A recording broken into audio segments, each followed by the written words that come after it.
En 'n lekker, hartlike nuwe maandagmôre vir jou. Ek is so bly om vanmôre saam met jou te kan wees, met jou 'n bietjie te gaan selfs.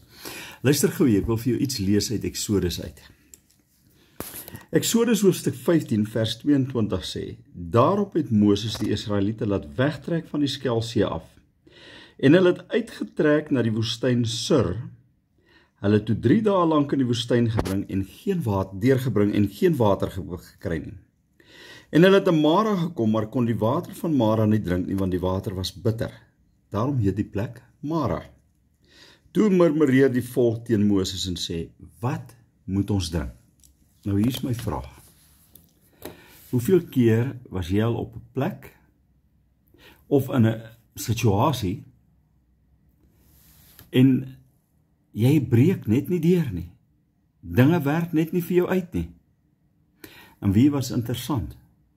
There's always someone to blame. As altyd iemand om aan te kla en sê, maar dis jou skuld.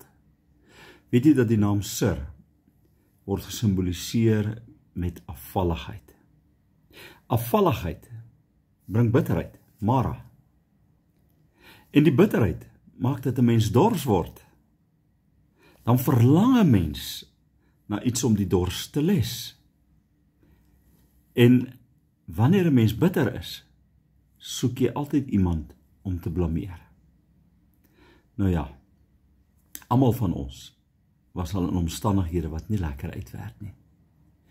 Ek wil vanmôre vir jou sê, as dit is waar jy vanmôre vir jou bevind, dinge wil net nie lekker uitwerk nie. Gaan dan en kyk na jouself, kyk na jou eie hart. Ondersoek jou attitude en sê, Here, lei my hierdeur. Help my hierdeur. Sonder om iemand anders te blameer vir die foute wat eintlik my en jou nou moet wees.